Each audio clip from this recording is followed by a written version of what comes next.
Bonjour, que Dieu vous bénisse, que Dieu vous soutienne. Nous allons parler de la quatrième dimension. Effectivement, lorsqu'on dit quatrième dimension, c'est nouveau.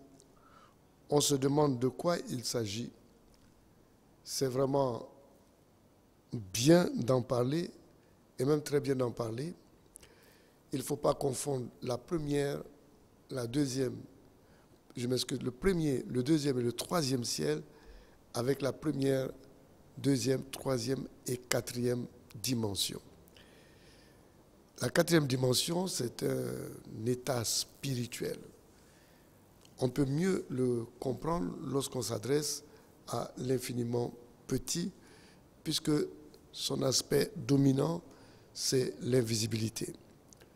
Il n'est pas étonnant de voir Dieu nous dire « Laissez venir à moi les petits enfants, car le royaume de Dieu est semblable, appartient, je m'excuse, à ceux qui les ressemblent. » Dieu a mis une similitude, amen, entre les petits enfants et le royaume, c'est-à-dire nous apprend que le royaume appartient au domaine de l'infiniment petit, notamment le royaume est invisible. Alors, pourquoi s'intéresser à quelque chose qui ne soit pas visible? Alors, il faut bien le comprendre aussi, parce que c'est important. Dans le livre d'Hébreux 11, à partir du verset 3, la Bible nous dit que les choses que nous voyons sont faites des choses que nous ne voyons pas. Donc, ce qu'on voit, le contenu de ce qu'on voit est invisible. Donc, c'est peut-être paradoxal, mais donc c'est l'infiniment petit qui a créé le visible. Parce que l'infiniment petit se trouve dans le visible. Et si Dieu nous invite à mieux comprendre l'invisible, à mieux comprendre le royaume, à mieux comprendre des choses semblables, c'est parce que lui-même, il est invisible, il appartient autant à l'infiniment grand, mais aussi autant à l'infiniment petit. Alors, chose surprenante là-dedans, c'est certainement de dire que les choses que nous voyons réellement, sont constituées des choses qu'on ne voit pas. Au départ, Jésus nous l'a dit. Il a dit qu'il y a beaucoup de choses et des grandes choses qu'il veut nous annoncer, mais il ne le peut pas. Pourquoi? Parce qu'on n'avait pas la technologie adéquate à pouvoir comprendre l'infiniment petit. Aujourd'hui, avec l'avancée technologique, on s'est rendu compte que Hébreux 11, à partir du verset 3, est une réalité avec ce que la science nous a ressorti, l'existence des molécules, des atomes, des électrons, des neutrons, des protons et encore plus loin. Amen. Et je m'arrête là. C'est-à-dire que à partir des molécules déjà, amen, c'est l'invisibilité. Et encore plus bas encore, c'est l'invisibilité.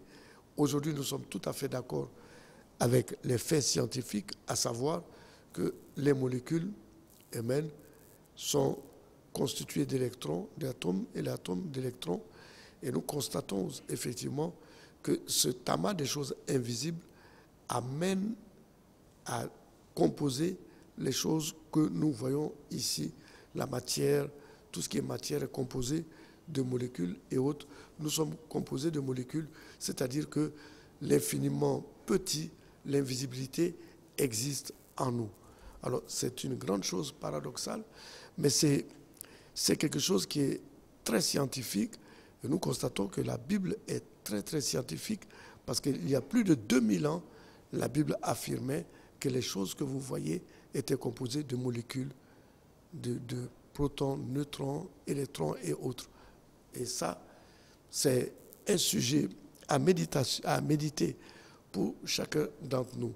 C'est à partir de ce moment que nous allons comprendre, amen, pourquoi Jésus-Christ de Nazareth, lorsqu'il est venu sur la terre pour l'œuvre de la rédemption, s'est adressé aux hommes et il a dit qu'il est venu nous annoncer une bonne nouvelle, celle du royaume de Dieu.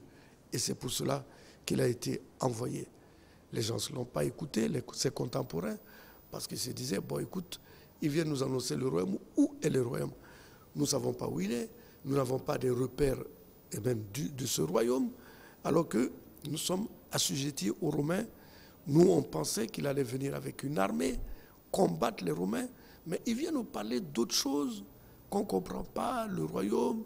Il dit on va aller au royaume, mais où est le royaume? On ne voit pas le royaume. Est-ce qu'il a raison? Est-ce qu'il n'a pas raison?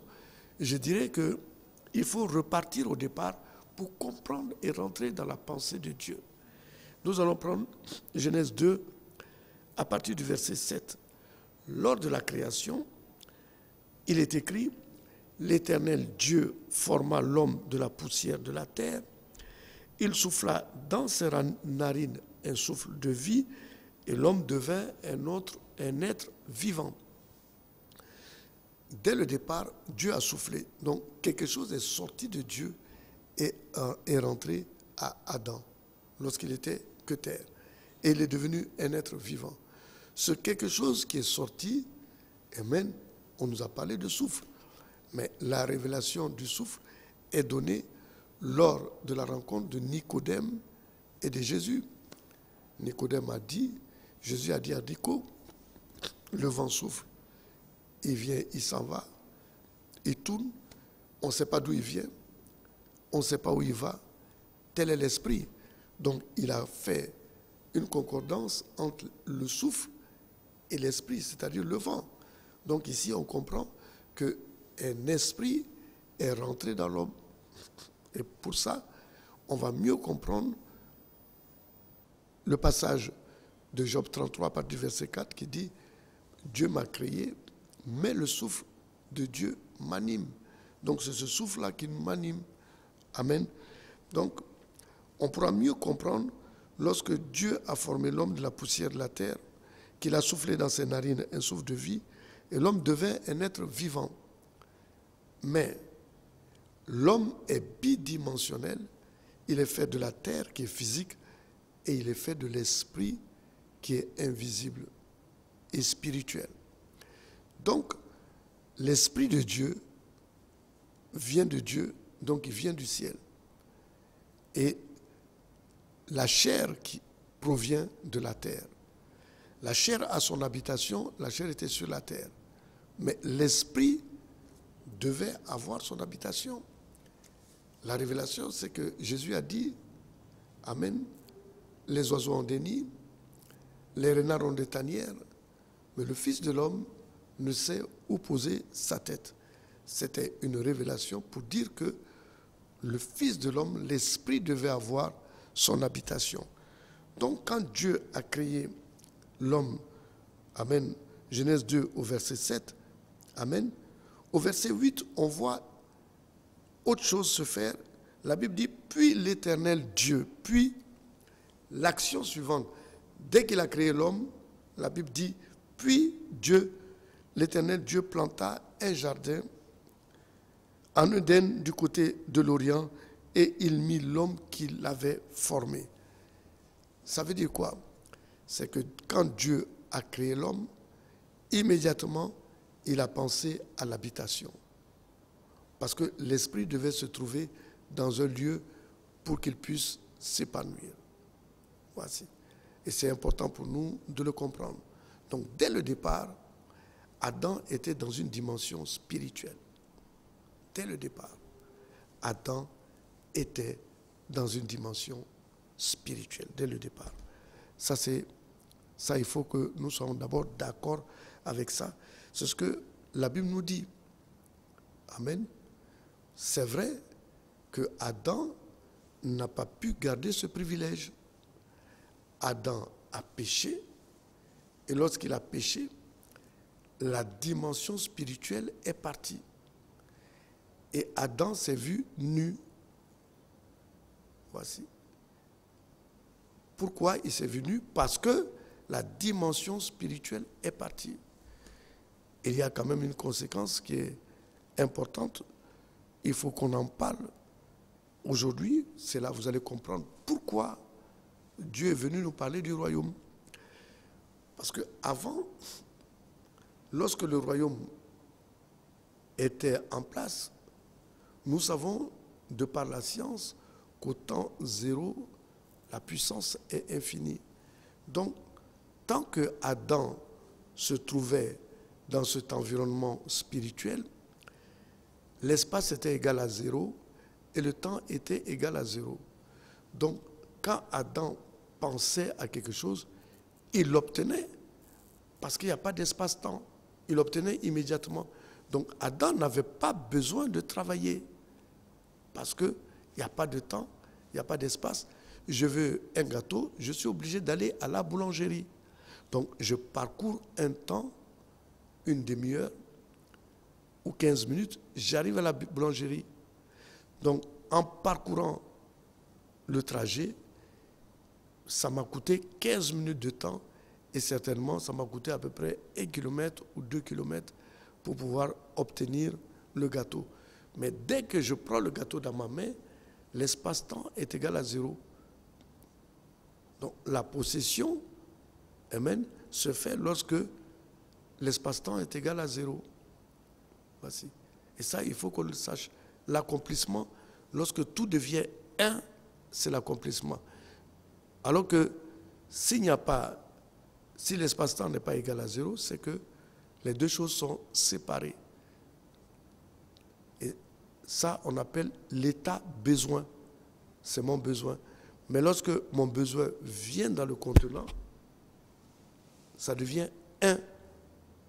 Le ciel, tout est 1, parce que dès que tu penses, tu l'obtiens. Avant, Adam avait cette particularité. Mais lorsque le royaume va partir, la dualité va s'installer, c'est-à-dire que maintenant, les choses vont être séparées et Dieu va dire à Adam, voici maintenant, pour que les choses viennent à toi, tu es obligé de travailler.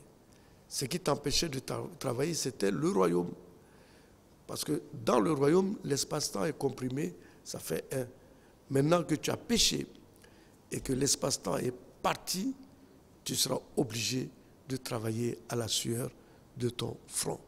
Alors on comprend mieux maintenant pourquoi, amen, Dieu, en descendant sur la terre, voulait réellement régler le problème de l'habitation.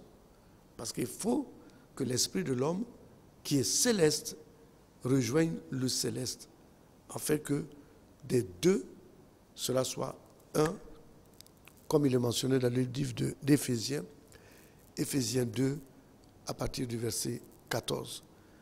Alors, je crois qu'aujourd'hui, nous allons donner raison à Jésus-Christ de Nazareth, qui est venu pour régler un problème fondamental.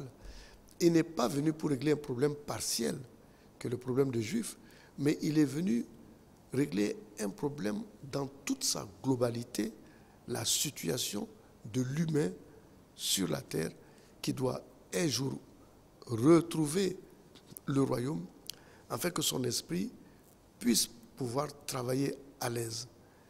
Et je le dirais, que le royaume se trouve dans le futur. Maintenant, le royaume est parti dans le futur. Tout ce que tu veux se trouve dans le futur. Et si tu maîtrises ton futur, tu maîtriseras certainement ton présent, parce que le futur se déverse obligatoirement dans le présent. Donc quand tu investis dans le présent, il y a beaucoup, amen, d'oppression, d'opposition. Mais lorsque tu te déportes dans le futur, la Bible nous dit, tout ce qui vient de Dieu n'est suivi d'aucun chagrin. Je vous remercie, que Dieu vous bénisse pour ce passage, et je pense que nous allons continuer, amen, la prochaine fois. Essayez de méditer sur ce qui a été dit, réfléchir, il faut bien réfléchir là-dessus pour comprendre la portée de la pensée de Jésus-Christ de Nazareth pour les hommes que nous sommes. Il nous aime énormément. Amen. Que Dieu vous bénisse et que Dieu vous soutienne.